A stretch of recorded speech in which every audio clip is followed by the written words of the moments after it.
gusto de siempre de estar aquí ofreciendo una colaboración más. Y entrando en tema, la siguiente la titulo: ¿Quiénes somos? Veamos lo que leemos. Me es grato ver y escuchar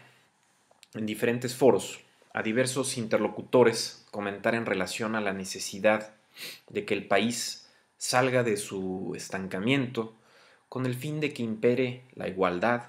la innovación, el empleo, la salud y por ende el progreso de todos los mexicanos. Entre las soluciones ofrecidas se encuentran elucubradas y complejas recomendaciones, con el objetivo aparentemente de establecer en la mente de la población que lo complicado es sinónimo de útil y efectivo. Sin embargo, me he puesto a pensar que algo muy sencillo para lograr un verdadero cambio en el país es el aumentar el consumo de libros, o simple y llanamente leer más. Este país, pienso, requiere fomentar entre sus ciudadanos la absorción, procesamiento y difusión de conocimiento, sobre todo el científico y el tecnológico, pero también el social, cultural, económico, político, deportivo, entre muchos otros, con el fin, claro, de acrecentar nuestro acervo del saber y pues también pensando que mientras más personas tengamos educadas con la lectura, de calidad si es posible, entonces seguramente avanzaremos a mejorar la posición social y económica que impera en este lugar del orbe. En este sentido, bueno, he confesado en otras colaboraciones y en otros escritos sobre mi adicción a la compra de libros y obviamente por el gusto a la lectura. Lo anterior a razón del placer que produce leer, además de la utilidad que tiene el hacerlo, pues es bien sabido que los lectores tienen mejor vocabulario, mejor ortografía, mejores opiniones, mejor conversación, además de que la lectura estimula las neuronas para imaginar a personajes, situaciones, lugares en el mundo o en algún otro universo, al igual que ofrecernos información cualitativa y cuantitativa para usarla en beneficio propio o colectivo. Pero bueno, antes de aplaudir esta simple solución al problema, veamos el camino sinuoso que ha recorrido México en este tema. De acuerdo a un escrito de Laura Poy Solano, titulado "En promedio anual, los mayores de 12 años leen 2.9 libros por habitante", publicado en La Jornada en diciembre del 2011, nos dice textualmente lo siguiente: en México, de acuerdo a la Encuesta Nacional de Lectura, la población mayor de 12 años lee en promedio 2.9 libros por habitante al año, mientras que en España esa cifra alcanza 7.7, en Portugal 8.5 y en Alemania 12,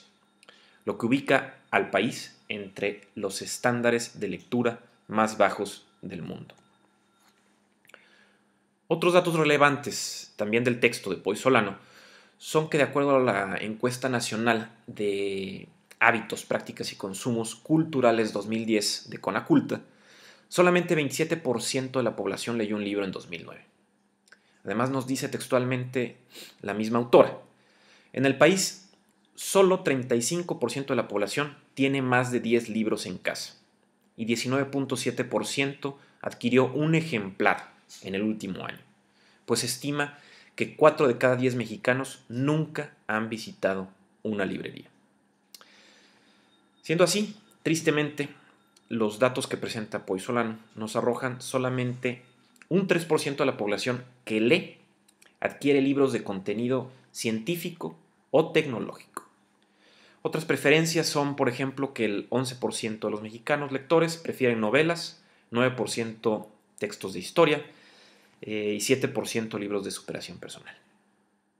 Además, Solano nos dice que, de acuerdo a estimaciones, alrededor solamente de 3 de cada 10 mexicanos leyó un libro completo en el 2010. Pero lo más preocupante es la calidad de lo poco que leemos. Por ejemplo, dentro del artículo de Lilian López Cambreros, titulado Anatomía de la Revista y publicado en Letras Libres en junio de 2011, se nos dice que la revista que más se lee en el país es, tristemente, TV Notas. Lo mismo confirma Katia de Artigues dentro del blog del Universal, titulado Las revistas más leídas del país, publicado en 2011, en donde se afirma que la revista mencionada, es decir, TV Notas, se vende en casi todo el país, con un tiraje semanal de 624.770 ejemplares, según datos obtenidos del Padrón Nacional de Medios Impresos. Siguiendo aquí, en 2007, Guillermo Sheridan publicó en Letras Libres con el título La lectura en México-1, algo muy interesante, titulado Las estadísticas avasallan, y donde él dice que se demuestra con alevosía y ventaja, sin mostrar forma alguna de clemencia ni resquicio para el anhelado error metodológico, que al mexicano el 99.9% no le gusta leer. Es más, no solo no le gusta leer, no le gustan los libros,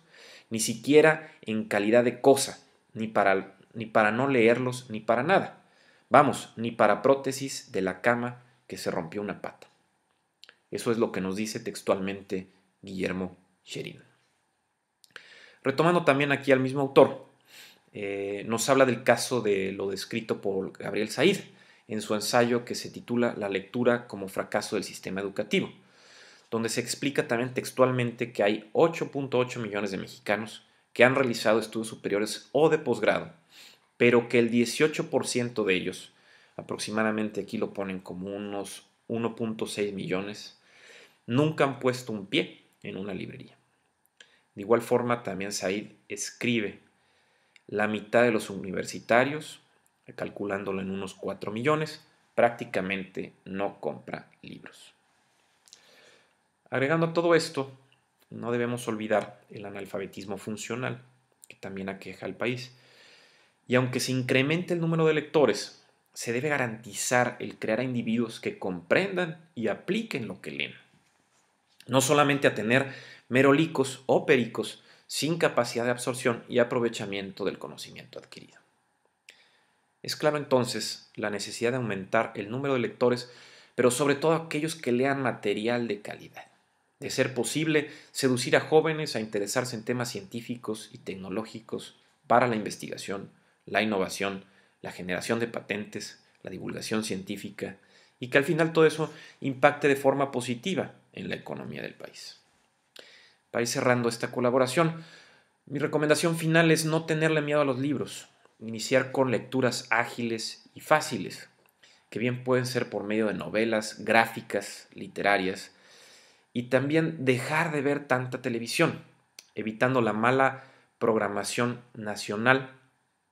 pero sobre todo la local, que deja mucho que desear y solamente disminuye nuestra capacidad de raciocinio.